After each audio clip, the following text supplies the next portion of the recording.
lanjut belajar Power BI-nya. Sekarang kita akan belajar mengenai bagaimana kita menggunakan multiple file yang kita import untuk menjadi sebuah data source dan nanti kita akan membentuk sebuah report ya. Sebelum itu, jangan lupa subscribe dan Anda juga bisa komen atau kontak saya untuk meminta topik yang akan ditampilkan di channel ini. Oke, kita mulai. Yuk. Kita buka dulu Power BI-nya. Nah, sambil nunggu Power BI terbuka, untuk latihan kali ini kita akan menggunakan data dari Open Data Jakarta. Ini adalah data mengenai data jumlah penduduk berdasarkan pekerjaan perkelurahan di Provinsi DKI Jakarta. Silakan di Google mengenai URL-nya atau nanti saya taruh di kolom komentar. Oke. Nah, ini sudah selesai. Kita akan pakai data dari tahun 2013 sampai tahun 2017. Oke. Untuk kita connect ke datanya, kita lakukan get data. Nah, kita udah taruh file-file dalam satu folder, sehingga untuk ketika kita di prompt untuk data source, yang kita pilih adalah folder, ya. Kita pilih connect. Nah, lalu kita selanjutnya adalah kita arahkan dia ke folder yang kita udah tuju, ya. Kita udah tadi taruh di folder data. Oke. Dia akan analisa ada file apa aja di situ, kemudian ditampilkan bahwa ada file ini, ya.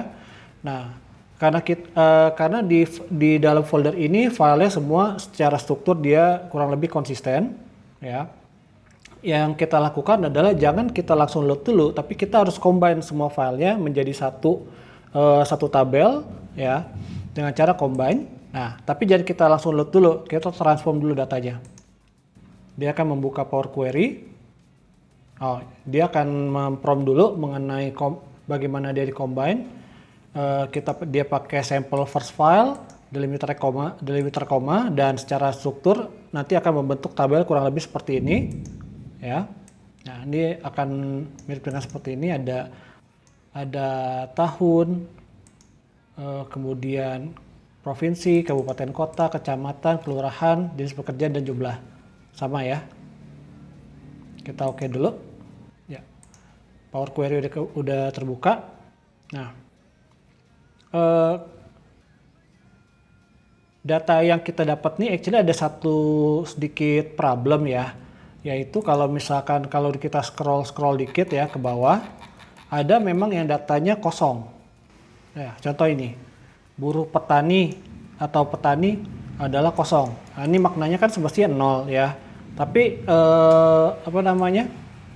dia ditransform ke sini, kita perlu lakukan ubah dulu. Kalau misalkan di kolom jumlah itu kosong, 0 atau 0, kita ubah jadi 0 ya. Tapi untuk sekarang kita kita remove dulu applied step yang terjadi ya. Nah, dia akan balik ke tipe data yang sebelum tadi otomatis diubah. Nah, kita tambahkan kolom baru. Ya, kolom baru ini dia akan melihat dari kolom jumlah kita buat nanti. Nah, kita lihat adalah conditional kolomnya. Kita buat add kolom yang conditional column. Ya, kita kasih nama jumlah dengan J besar ya. Jumlah. Apabila kolom jumlah itu adalah 0, ubah jadi angka 0. Oke. Atau kalau kolom jumlah itu adalah kosong, ubah jadi 0. Nah, atau kalau misalkan ada value-nya, masukkan value yang ada di kolom jumlah J kecil. Oke. Nah, udah kita lihat. Misalkan kita ascending. Ya. Ini kolom yang kosong berubah jadi 0 ya. Nah, kita sudah nggak butuhkan ada dua kolom. Source name dan jumlah kita nggak butuhkan, jadi ini sudah bisa kita remove, sudah bisa kita ini remove. Oke. Nah, selanjutnya kita ubah karena tahun dan jumlah ini adalah angka, kita ubah tipenya menjadi whole number. Oke. Kemudian kita rapiin nama kolomnya. Tahun.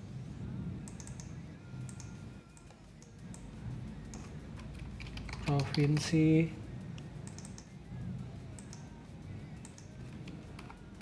kabupaten, kabupaten kota,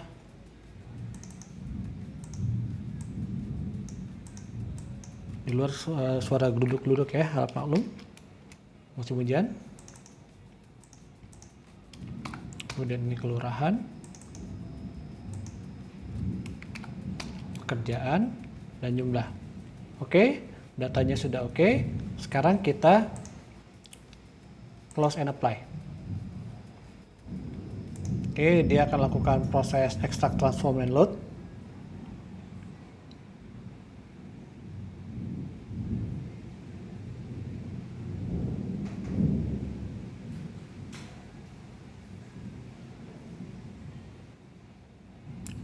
Oke, selanjutnya kita rapiin dulu data yang sudah di load ya. Karena misalkan kalau jumlah itu dia nggak ada delimiternya, supaya tampilan nanti bagus kita ubah ada delimiternya ya. Oke, kita lihat ke bawah yang datanya agak banyak ya, delimiternya udah kelihatan ya.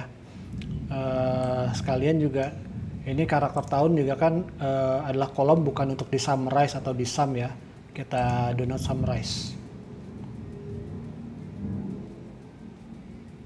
Oke, balik ke canvas, kita save dulu.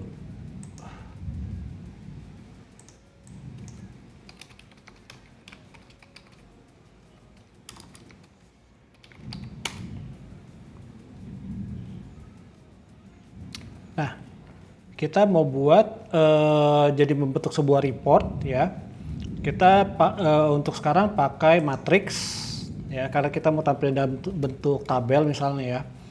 Nah, untuk row-nya kita ambil nama daerahnya, misalkan di sini adalah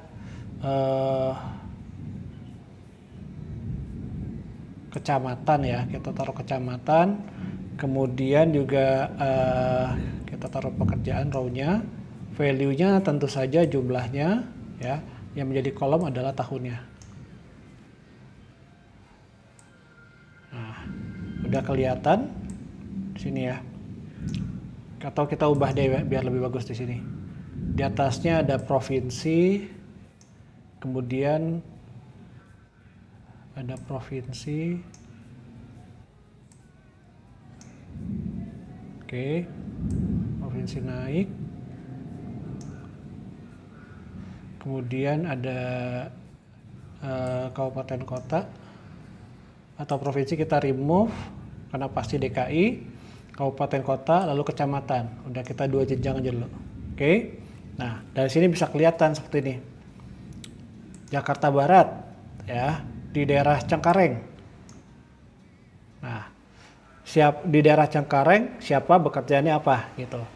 Atau kita mau tambah jenjang lagi, misalkan di kelurahan.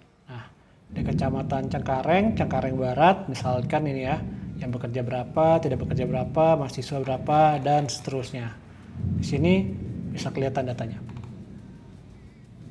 Oke, kita summarize. Jadi yang kita lakukan tadi adalah kita ada sekumpulan data yang strukturnya sama, ya, kita taruh di dalam satu folder. Nanti kita lakukan ekstrak terhadap data itu, kemudian kita combine data itu, kita kemudian dirapihkan dulu datanya, dan kita tampilkan datanya dalam bentuk sebuah matriks tabel seperti ini. Hasilnya nanti bakal bisa di-download di kolom komentar. Oke, untuk sekarang itu dulu.